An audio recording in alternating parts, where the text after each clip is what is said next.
Hi everyone, and welcome to Pathway to Success. I'm your host, Jay Sandhouse. And you know, along the pathway to success, you need good advice. And what better person to give great advice than the Director of Academic Advisement here on the North Campus, Sandie Martinez. Hi Sandie, thanks for being on the show. Hi Jay, it's great being here. I wanted you to be a guest instead of hosting the show because you run the department and you give advice, academic advisement. And the one thing we want to focus on is making sure that advisement is not chance meetings, but it's really planned. But first I wanted to ask you a little bit about your background. I met you a few years ago. You were working in the president's office. I had signed up to do a race and you were kind of doing the facilitating for that. But other than that, I know you worked there and then now you're the Director of Academic Advisement, but obviously something brought you to that point. So what's that? Actually, I've been in my craft for quite a while now, and I've been an educator for about 13 years, and I cut my teeth in the public school system, to be honest with you, and that was a wonderful experience all in itself. I was a classroom teacher for a while, and then I went into school site administration after that, and then one day I decided, you know what, let's take the next natural transition into higher ed, and I decided to come to Miami-Dade College, which happens to be my alma mater. Okay. So about just over 3 years ago, I came to the college and I worked for Dr. Vicente as his executive assistant. And it was a wonderful, wonderful opportunity to explore all of the different abilities that a person such as myself in education can go into. And that was a great experience, working alongside with the campus CEO, the executive officer, and being able to interact with other campuses and with a wonderful institution within this wonderful institution. And then I had, you know, some thoughts about where I wanted to be in the future. And an opportunity came up within Advisement, which allowed me to reconnect and be a little closer in that, you know, hands-on experience with students that at times I crave. So I applied for the position as director, and here I am, and I love what I do. Well, now you're running the show, whereas before you were an assistant for Dr. Vicente. That's right. What's the big difference between running the show and being an assistant? Well, obviously, being right there, right alongside with Dr. Vicente, who is an extremely busy man, I got to work his plan, his vision, and I was able to assist and you know, get involved in that way. The difference now is, of course, that I oversee my own department, which is a fairly large department when you consider the student assistants and the part-timers and the full-timers and the contact hours that we actually have with students. And the transition is an interesting one. At the same time, I had that type of experience before I worked with Dr. Vicente as a school site administrator. So it's fun to return to that, and it's very different.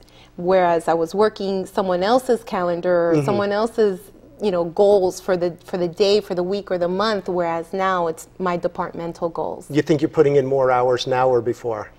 You know, it's hard to say. If you've ever worked for Dr. Vicente, you know you're putting in a lot of hours. I guess I can be accused of being a workaholic. Okay. And it's close, and I'm never too far from the president's office. Well, anyway, as long as you love what you're doing. I do. I really do. Now, it's academic advisement. I advise in our department, the School of Entertainment and Design Technology. So I know a lot about your department because we work very closely. I enjoy working with you very much.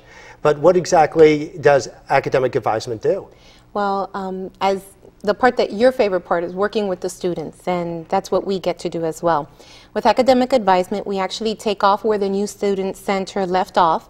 The New Student Center recruits the new students, whether they are coming straight from high school or perhaps they're returning and seeking a new career direction.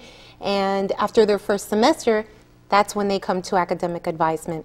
And in advisement, we help shape their long-term plan as to which way they're going to complete their education, whether or not they're going to transfer to another institution.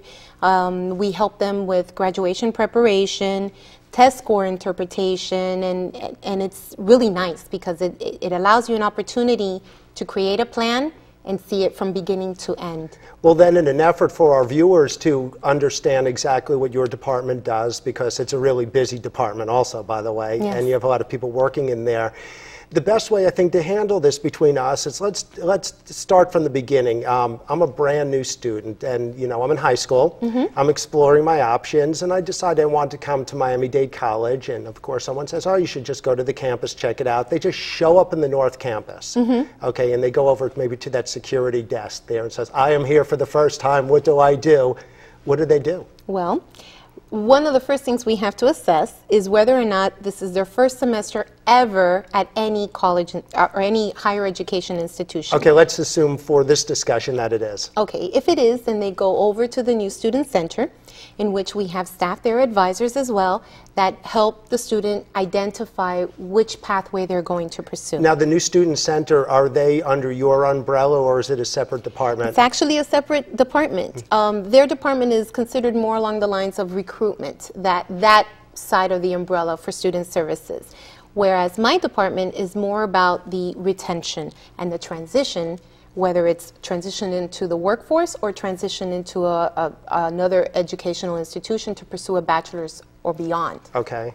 So now they go to the New Student Center and they walk in there and go, okay, I'm interested in going to Miami-Dade College. What are they going to tell them in there? Basically, they're going to work one-on-one with an advisor, and they're going to assess their entry test scores if they don't have any. They are referred to testing. They fill out their application to be admitted into the institution. They even get assistance with financial aid application and processing. If they're completely unaware as to what they're going to pursue, they may even be referred at that time to the Career Center to start exploring what some of those personal interests and potential opportunities for explorations are. What kind of test scores are we talking about here? Well, if they're fresh out of high school, we'll take a look at their FCAT scores, or we'll take a look at their SAT scores, ACT scores, whatever those college-ready test scores are, whatever is available. And we'll use that for placement purposes. But let's suppose they don't have those test scores available, or their scores are not where we think we can assess into placement for college level courses. We will then refer them over to the testing office. And in the testing center, they take the college placement test, and based on those scores, we will assess what college level courses they need to take. Now, if you can go back into time and you're a student and for some reason you didn't take the SAT or the ACT, but now you have to take the CPT, comparatively, what's the better way to go? Which test would be easier? It really depends on the aptitude of the student. Most students are very comfortable with the SATs because it's similar to what they have been trained in. But let's suppose that they did not take the SAT because they weren't sure whether or not they were going to go to college. The CPT basically only assesses their reading ability, their essay abilities, and their math scores. And a combination of all of those scores is what we use to place students. Okay.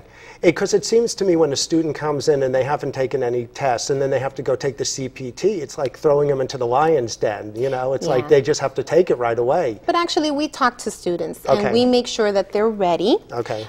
We refer them to the student portal, which has wonderful resources to get them reacquainted with those type of questions that they may encounter on the CPT. So there's some resources there, and also the testing department is also very student-centered, and we do have a test called the PASS.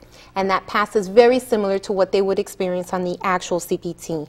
And the PASS test gives them an idea, framework, and then depending on how the student feels, then they will go ahead and take the CPT, or maybe go home, bone up a little bit on those skills, and then come back and take the CPT. Test scores now not only tell you about where to place them in certain classes, but the word remediation comes into play sometimes. Yes, it does. It's actually quite common for students to have to receive assistance and to firm up their foundation in either English skills or reading skills, essay writing skills, or even mathematics, or a combination of all of those.